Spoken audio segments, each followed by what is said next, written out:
Okay, last example circuits for untuk chapter ni yang saya akan tunjuk lah.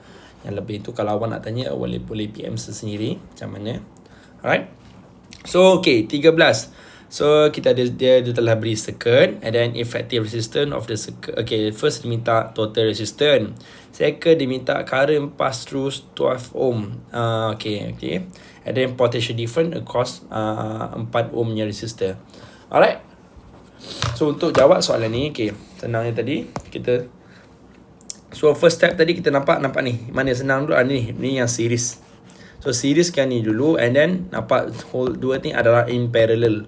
So baru parallel. So series dulu and then baru parallel. So yang ni okay, macam tadi saya kali ni dah boleh laju sikit lah. So saya namakan nama RA lah. RA sama yang kita nak serieskan dua ni. Yang dua resistor ni. So jadilah 4 tambah 12. So 4 tambah 12. Tapi awak nak label pun boleh. So macam awak nak labelkan ni R1, ini R2. Lagi bagus supaya awak lebih faham, lebih senang. So bila awak boleh tulis kat sini, sini R1 tambah R2 sama lah dengan 4 tambah 12. Apalah 16 ohm. Okay, ni baru RA. So dia minta R total. R total kita mendapatkan. So 1 over R total 1 over RA tambah dengan 1 over R3. So therefore 1 over R total 1 over 16 tambah dengan 1 over 2. Therefore R total kita akan dapat 16 tambah 1/2. Okay, satu answer kita akan dapat 1.78 ohm. Okay, sama dengan final answer. Settle. Ni A Okay. Tengok B di mana dia minta the current pass through 12 ohm. Okay, sekarang ni main dia nak tahu 12 ohm ni berapa kat sini yang lalu kan. So kita kena cari sebab bila dah masuk node kat sini. So contohlah current yang approach ini adalah I total. So bila dia lalu dekat wire ni, dia jumpa node, dia pecah sini, dia pecah sini. Tapi kita tak tahu nilai berapa sebab total resistance dekat belah ke yang ke, jadi so ini namakan ni I1, ini I2 lah. Okay, kita namakan itu. So I1 dengan I2 ni tak sama sebab nilai resistance yang diorang dua pegang macam ni. Ini dia pegang 16 ohm. Yang ni I1 pegang 16 ohm. I2 dia pegang 1 ohm, 2 ohm sahaja. So lain-lain value dia nanti. Tapi kalau total kita sepatutnya sama dengan I total. So apa kita boleh buat adalah kat sini untuk cari kita punya voltage. So sekarang ni awak ada cara panjang. Saya akan tunjukkan cara panjang dulu. Nanti kemudian saya akan gunakan cara yang pendek lah. Okay. So ada dua method. So method 1.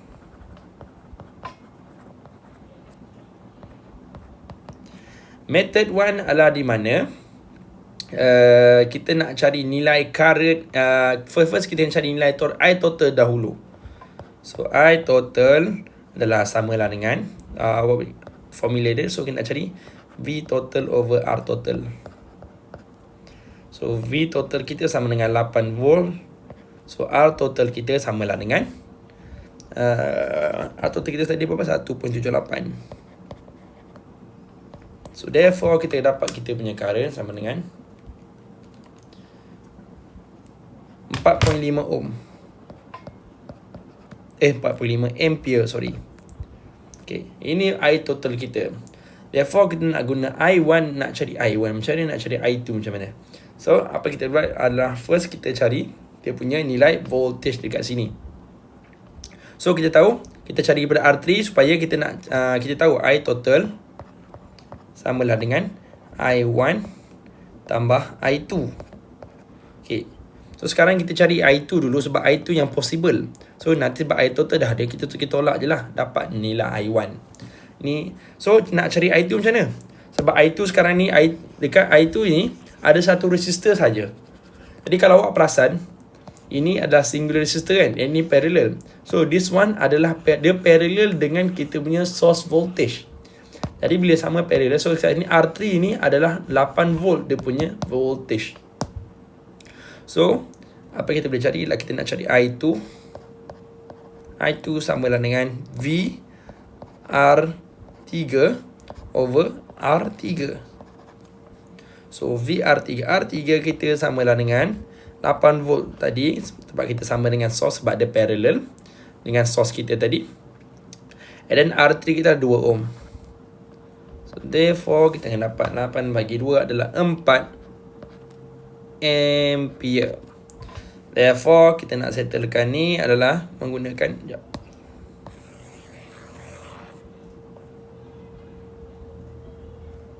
okay. So therefore kita nak cari I1 tadi. Sebab kita tahu dia minta yang soalan dia minta yang pass through 12 ohm kan. So 4 ohm dengan 12 ohm adalah in series. So current yang I1 ni lalu dekat 4 ohm dengan 12 ohm pada nilai yang sama sebab ada series. Okay, itu jangan lupa konsep. So I1 samalah dengan I total tolak I2. So sama dengan 4.5 tolak 4 dapat 0.5 ampere. So inilah kita punya I1. Tapi awak kena label lah kan I1 kat schematic nanti. Sorry. Supaya kadang pemeriksa, kadang dalam buku sebab awak tulis dalam buku jawapan, awak conteng kat kertas soalan, awak label kat sini kertas soalan. So make sure kalau dalam exam nanti, kalau contoh face to face lah, dalam kertas awak, kertas buku jawapan tu, pastikan awak tulis, awak lukis balik skematik ni, awak labelkan mana R2, mana R1, mana I1, mana I2, supaya pemeriksa tahu. Okay. Alright. Ini method pertama. Method kedua adalah di mana?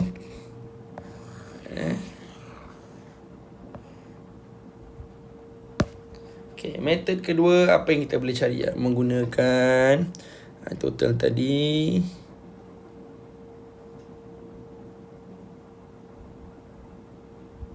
Okay. Sebab kita dah tahu 4 ohm dengan 12 ohm ni adalah in series kan. So tadi kita gabungkan menggunakan nilai RA tadi. RA ni. So bila kita gabungkan, circuit dia sepatutnya menjadi macam ni. Instead of macam ni, dia jadi kita jadi tinggal satu je. Sekejap padam sikit. So instead macam ni, kita akan tinggal satu resistor saja, which is RA 16 ohm. So kita dapat dia menilai current sebab nilai current ni nilai pass through sama. So ini cara pendek. So method ni method 2. Method 2 di mana? So method 2 kita gunakan, so kita tahu tadi. Yang tadi R3 ni parallel dengan 8 volt ni. So kita carilah RA ni mestilah parallel juga dengan 8 volt. So automatic kita tahu RA sama dengan 8 volt. So I1 boleh terus cari I1. Sorry, sebab ni first step tadi guna cari I total jugalah. Sorry. So kini guna cari I total. Tapi tak cari I total tak apa. Sorry. Boleh aku cakap ni. So I1 samalah dengan V RA over dengan RA. Sorry. So VRA tadi 8 volt bahagi dengan 16.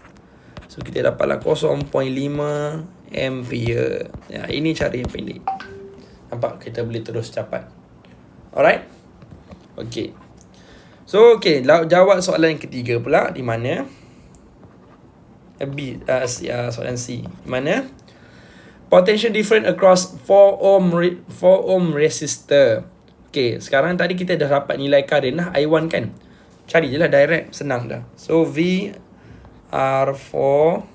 So VR4 adalah VR4 pula. Dekat 4 ohm. 4 ohm ni tadi kita labelkan sebagai R1 kan. So VR1 lah. Sama dengan I1 kali dengan R1. So I1 kita tadi 0.5 kali dengan R1 kita. R1 kita 4 ohm. So dapatlah jawapan kita 2. Sepatutnya 2 lah. dapat 2 volt. Settle soalan. Macam this is how you answer this kind of question. So awak kena teliti betul-betul. Ada 2 cara, ada 3 cara ke dalam. Okay, depends. Asalkan final answer dia sama. Alright, thank you everyone.